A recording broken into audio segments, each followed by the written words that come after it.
Observation മെത്തേഡിൽ നമ്മൾ സാധാരണ ചെയ്യുന്നതെന്ന് പറഞ്ഞു കഴിഞ്ഞാൽ അവിടെ നടക്കുന്ന ബിഹേവിയേഴ്സ് അല്ലെങ്കിൽ നടക്കുന്ന കാര്യങ്ങൾ കെയർഫുള്ളായിട്ട് ഒബ്സർവ് ചെയ്തിട്ട് അത് റെക്കോർഡ് ചെയ്യുകയാണ് ഒബ്സർവേഷൻ മെത്തേഡിൽ ചെയ്യുന്നത്. പക്ഷേ ഏതെങ്കിലും ഒരു പെർട്ടിക്കുലർ ഇൻഡിവിജ്വലിനെ കുറിച്ചോ അല്ലെങ്കിൽ ഒരു ചെറിയൊരു ഗ്രൂപ്പിനെ കുറിച്ചോ വളരെ ഇൻഡെപ്തായിട്ട് വളരെ ഡീറ്റെയിൽഡ് ആയിട്ടുള്ള ഇൻഫർമേഷൻസാണ് നമുക്ക് ആവശ്യമെങ്കിൽ അത്തരം സാഹചര്യങ്ങളിൽ നമ്മൾ ഉപയോഗിക്കുന്ന ഒരു റിസർച്ച് മെത്തേഡാണ് കേസ് സ്റ്റഡി എന്ന് പറയുന്നത്.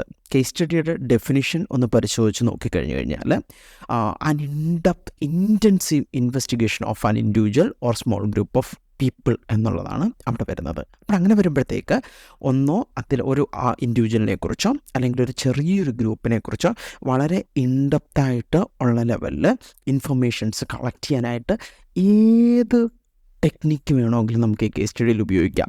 അതൊരു പക്ഷേ ഏതെങ്കിലും സൈക്കോളജിക്കൽ ടെസ്റ്റ് അവിടെ അപ്ലൈ ചെയ്യുന്നതിലൂടെ അല്ലെങ്കിൽ ജസ്റ്റ് അഡ്മിനിസ്റ്റർ ചെയ്യുന്നതിലൂടെ നമുക്ക് അവരെക്കുറിച്ച് കൂടുതൽ വിവരങ്ങൾ ശേഖരിക്കാനായിട്ടൊക്കെ, അതുപോലെ അവരുടെ നെയ്ബേഴ്സിൻ്റെ അടുത്തോ ഫ്രണ്ട്സിൻ്റെ അടുത്തോ റിലേറ്റീവ്സിൻ്റെ അടുത്തോ ഇൻ്റർവ്യൂ നടത്തിയിട്ട് ആ ഒരു ഗ്രൂപ്പിനെ കുറിച്ചോ അല്ലെങ്കിൽ ആ ഒരു ഇൻഡിവിജ്വലിനെ കുറിച്ചോ കൂടുതൽ ഇൻഫർമേഷൻസ് നമുക്ക് കളക്ട് ചെയ്യാനായിട്ടൊക്കെ ആ ഒരു ടാർഗറ്റഡ് ഓഡിയൻസിൻ്റെ അടുത്ത് അല്ലെങ്കിൽ പാർട്ടിസിപ്പൻസിൻ്റെ അടുത്ത് തന്നെ നമുക്ക് ചോദിച്ച് കൂടുതൽ ഡീറ്റെയിൽസ് എടുക്കാനായിട്ടൊക്കെ, അവർ പഠിച്ച സ്കൂൾസിൽ പോയി അവിടുന്ന് ഡേറ്റ എടുക്കാനായിട്ടൊക്കെ, അല്ലെങ്കിൽ അവർ ജോലി ചെയ്യുന്ന സ്ഥാപനങ്ങളിൽ നിന്ന് ഡേറ്റ കളക്ട് ചെയ്യാനായിട്ടൊക്കെ, അതുപോലെ അവർ ഡയറി എഴുതുന്ന ശീലം അങ്ങനെ എന്തെങ്കിലും ഉണ്ടെങ്കിൽ അവരുടെ ഡയറിയിൽ നിന്നുള്ള റിഫ്ലക്ഷൻസിനെ ബേസ് ചെയ്തിട്ട് നമുക്ക് അവരെക്കുറിച്ചുള്ള അനുമാനത്തിലെത്താനായിട്ടൊക്കെ, അങ്ങനെ സാധ്യമായിട്ടുള്ള എല്ലാ രീതികളും അവലംബിച്ച് ഒരു ഇൻഡിവിജ്വലിനെ കുറിച്ചോ അല്ലെങ്കിൽ ഒരു ചെറിയ ഗ്രൂപ്പിനെ കുറിച്ചോ വളരെ ഇൻറ്റൻസീവായിട്ട് ഇൻഡെപ്തായിട്ട് ഇൻഫർമേഷൻ കളക്ട് ചെയ്യാനായിട്ട് നമ്മൾ ഉപയോഗിക്കുന്ന ഒരു മെത്തേഡാണ്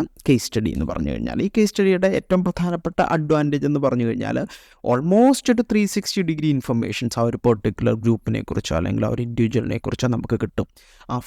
സിഗ്മണ്ട് ഫ്രോയിഡ് തൻ്റെ ഒരുമാതിരിപ്പെട്ട എല്ലാ തിയറീസും ഡെവലപ്പ് ചെയ്യാനായിട്ട് ഉപയോഗിച്ച ഒരു റിസർച്ച് മെത്തേഡാണ് ഈ കേസ് സ്റ്റഡി എന്ന് പറയുന്നത്.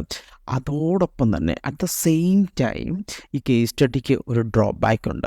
ഡ്രോബാക്ക് എന്താണെന്ന് വെച്ച് കഴിഞ്ഞാൽ നമ്മൾ ഒരു ഇൻഡിവിജ്വലിലോ അല്ലെങ്കിൽ വളരെ ചെറിയൊരു ഗ്രൂപ്പിലോ ആണ് ഈ ഒരു ടെക്നിക്ക് അപ്ലൈ ചെയ്യുന്നത്, അവരെക്കുറിച്ചുള്ള ഇൻഫർമേഷൻസ് ആണ് കിട്ടുന്നത്. അപ്പം അങ്ങനെ വരുമ്പോഴത്തേക്ക് നമ്മൾ ഈ എടുക്കുന്ന ഗ്രൂപ്പ് അല്ലെങ്കിൽ ആ ഒരു ഇൻഡിവിജ്വൽ ഒരു സൊസൈറ്റിയുടെ എക്സാക്റ്റ് റെപ്രസെൻറ്റേഷൻ അല്ല എന്നുണ്ടെങ്കിൽ, അല്ലെങ്കിൽ ഐഡൻറ്റിക്കൽ പാർട്ടല്ല എന്നുണ്ടെങ്കിൽ, ആ ഒരു ചെറിയ ഗ്രൂപ്പിൽ നടത്തിയ സ്റ്റഡിയുടെ റിസൾട്ട് നമുക്കൊരു പോപ്പുലേഷനിൽ ജനറലൈസ് ചെയ്യാനായിട്ടൊക്കത്തില്ല.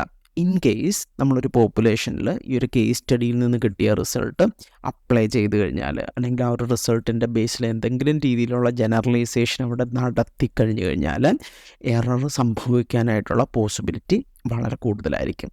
അപ്പോൾ ഒരു ഗ്രൂപ്പിനെ കുറിച്ചോ ഒരു ചെറിയൊരു ഗ്രൂപ്പിനെ കുറിച്ചോ അല്ലെങ്കിൽ ഒരു ഇൻഡിവിജ്വലിനെ കുറിച്ചോ മാക്സിമം ഡേറ്റ കളക്ട് ചെയ്യുക അല്ലെങ്കിൽ കൂടുതൽ മനസ്സിലാക്കുക, ഒരു ഇൻറ്റൻസീവായിട്ടുള്ളൊരു സ്റ്റഡി നടത്തുക എന്നതാണ് നമ്മുടെ ഉദ്ദേശമെങ്കിൽ അതിന് നമുക്ക് ഉപയോഗിക്കാൻ പറ്റുന്ന ഒരു മെത്തേഡാണ് ഈ ഒരു കേസ് സ്റ്റഡി എന്ന് പറയുന്നത്.